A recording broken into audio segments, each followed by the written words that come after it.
My name is Alain Servais. I'm born in Belgium in 1963. I'm a collector and but many other things. I'm the father of two beautiful girls. I'm a banker. I'm very interested in humanity and the world in general. And this is one of the things that is bringing me to art.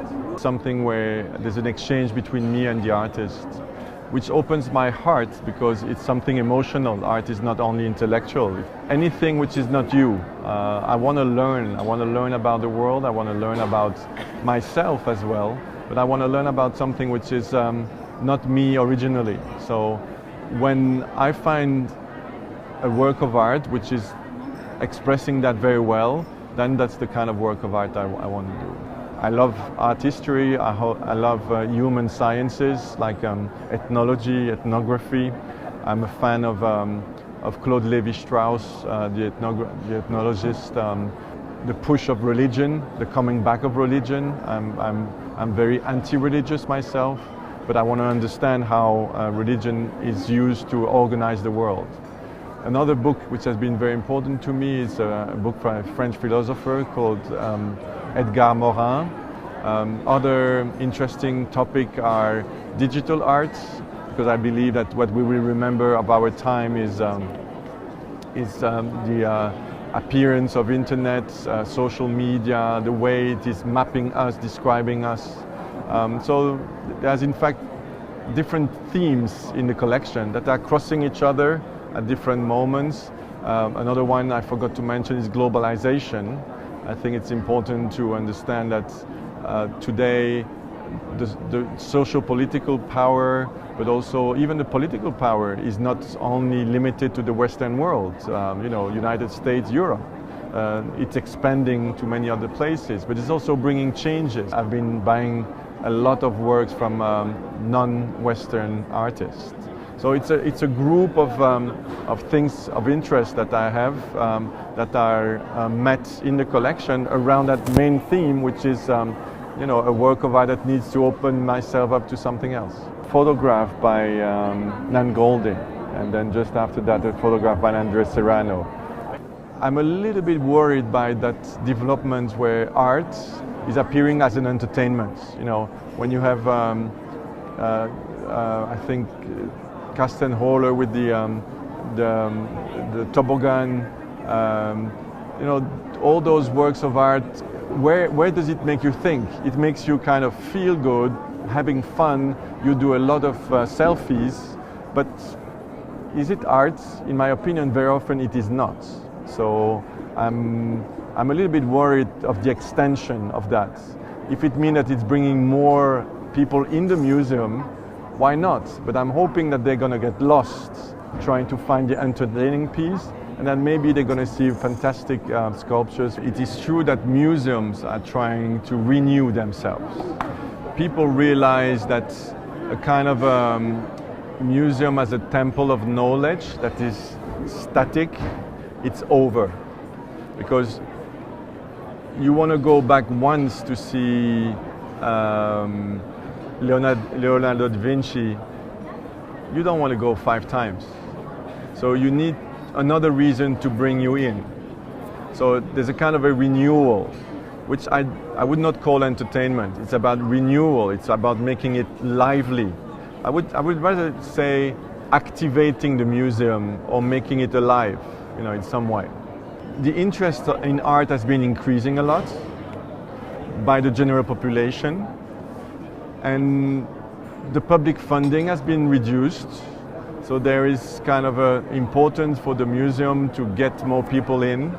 So how you keep the balance between the fact that the art must be something which is challenging you a little bit, that means not making you too comfortable, and bringing more and more people in the things, And then that's the big question that you had about the shows of Harley Davidson in the Metropolitan Museum. Is this the place to put Harley Davidson? It's a question. So there's continuously walking on a very thin line between what is educational, because museum is still something about learning something. privileged information means that it is an information that could be moving the price. And again, do we know what will be moving the price of an artist? Yes, maybe the fact that you're going to have a big show here, a big show there. But yeah, again, there should be more attention given to that kind of information, okay?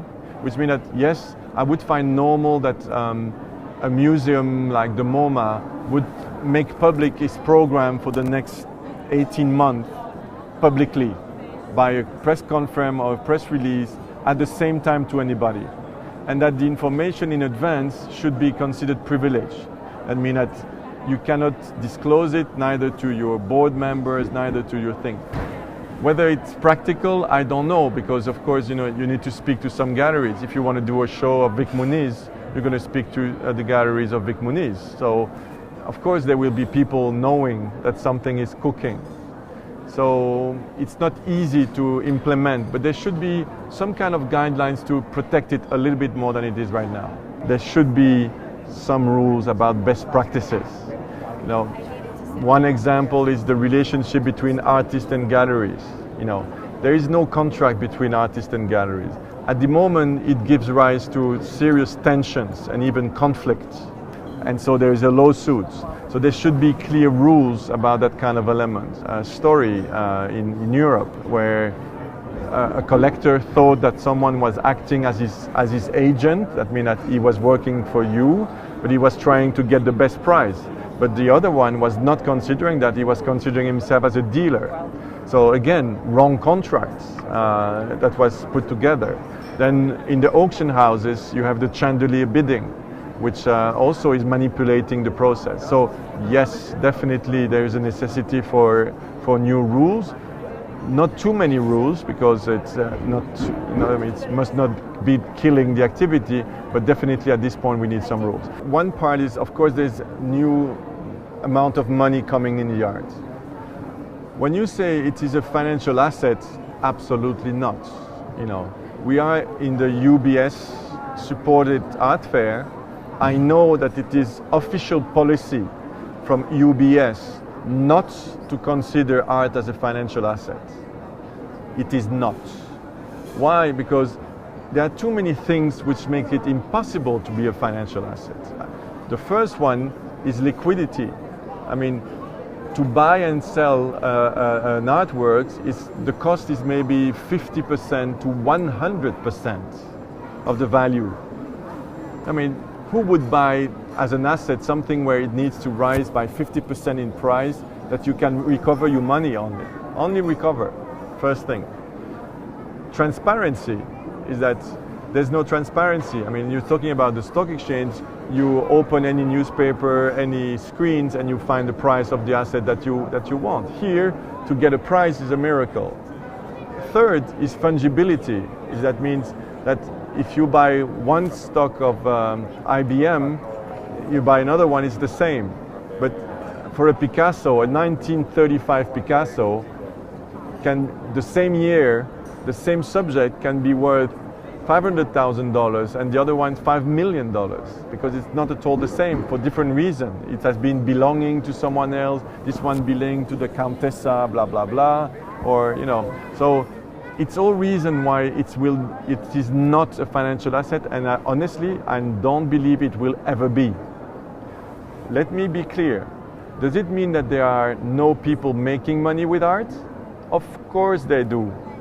And there are some people, but you need to have really special information and also taste, because you're able in a way to kind of predict the taste.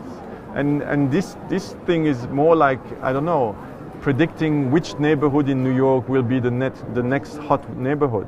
But I can tell you that within 5 years, there will be a new person intervening in all this, which will be the artist agency.